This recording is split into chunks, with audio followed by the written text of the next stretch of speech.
بھائی وقت دیں حالات کو، حالات بدل جاتے ہیں، تبدیلی آ جاتی ہے۔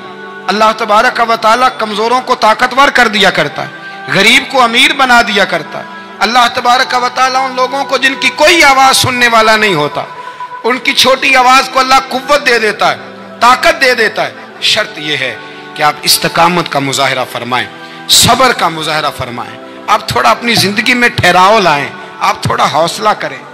آپ فوری طور پر وہ راتوں رات امیر ہونا، راتوں رات باوقار ہونا، راتوں رات چھا جانا۔ ہمارے ایک بزرگ فرمایا کرتے تھے جتنا تیز دوڑو گے نا سامنے سے ہوا بھی اتنی تیز ہی پڑے گی۔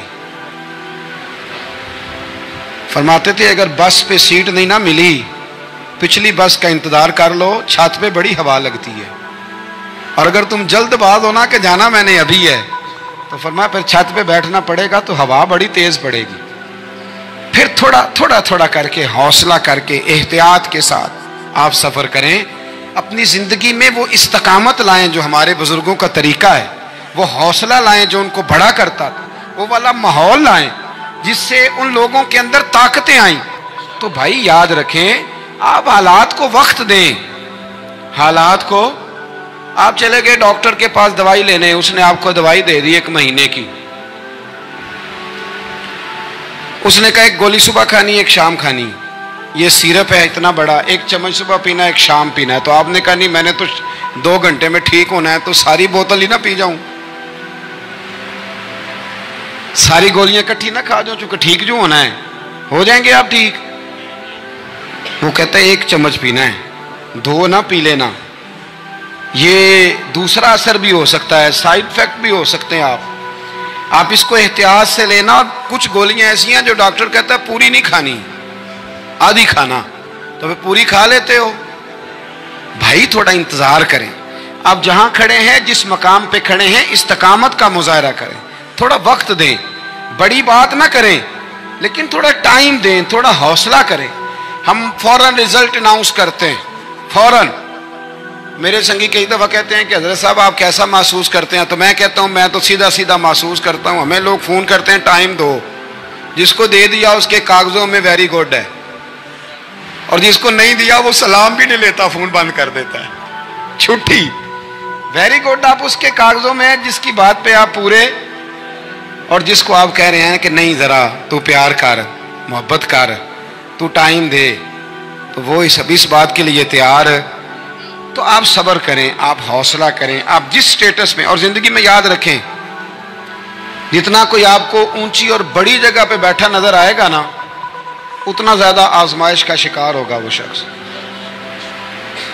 اس کے لیے روز ایک چوراہا ہے، روز ایک چوک ہے۔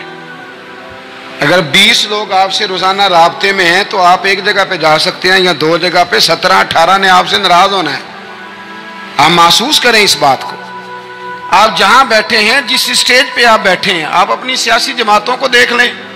10 بندے نکل کے ادھر چلے جاتے ہیں تو 5 نکل کے ادھر چلے جاتے ہیں، تو 6 اپنے الگ ایک گروپ بنا لیتے ہیں، تو 7۔ تھوڑا حوصلہ کریں، وقت دیں، حالات وقت پر تبدیل ہو جایا کرتے ہیں، سچائیاں ثابت ہو جاتی ہیں۔ جلد بازی والے ماحول سے نکلیں، حوصلہ، توانائی، یہ درست ہے کہ ہم انسان ہیں، کمزور ہیں، ہمیں پریشانی ہوتی ہے، ہمارے اعصاب پر چیزیں سوار ہوتی ہیں، ہم ٹینشن بھی لیتے ہیں، لیکن بہرحال جب آپ کو آپریشن کرانا ہے تو پھر آپ کو تھوڑی دیر کے لیے آنکھیں بند رکھنی پڑیں گی۔ جب آپ کو ٹھیک ہونا ہے تو پھر آپ کو بیماری کو وقت دینا ہی پڑے گا، پھر آپ کو انتظار کرنا ہے۔ اور وقت بہت بڑا منصف ہے، اور بھائی بہت بڑے فیصلے ہو جاتے ہیں، بڑے بڑے انصاف ہو جاتے ہیں۔ اگرچہ وقتی طور پر فضا کچھ اور بنتی ہے، لیکن سچ ہمیشہ سچ ہوتا ہے، حق ہمیشہ حق ہوتا ہے، حق نکھر جایا کرتا ہے۔ بہت سارے جھوٹ اور پراپوگنڈے کے بیچ میں سے سچ میں طاقت ہوتی ہے، وہ خود اپنی قوتیں بنا کے بیچ میں سے اڑ جایا کرتا ہے، اور اڑ کے وہ چھا جایا کرتا ہے، اس کے اندر قوت ہوتی ہے، ہمت ہوتی ہے۔ وقت دیں، حالات ٹائم دیں، آپ دیکھیں کتنی جلدی حالات بدلتے ہیں۔ بڑا نام ہے امام احمد بن حنبل کا، بڑا تذکرہ ہے، بڑا کچھ ہے۔ پتہ ہے آپ کو کہ امام احمد بن حنبل کتنا عرصہ جیل میں رہے ہیں؟